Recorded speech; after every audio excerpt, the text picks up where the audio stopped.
Teď vám ukážu, kolik dokáže střebat tekutiny naše Fiber Home 1 univerzální utěrka. To je běžná tekutina, zhruba sklenička, když se vám povede rozlít v domácnosti. 300 ml, 3 deci.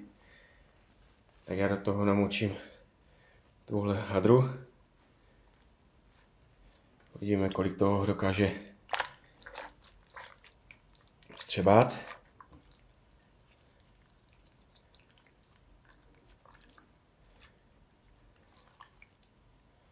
Míska prázdná a z hadry jen pár kapek. Takže si představte, na takovou malou hadřičku 3 deci je docela dost. Takže má úžasné sací schopnosti.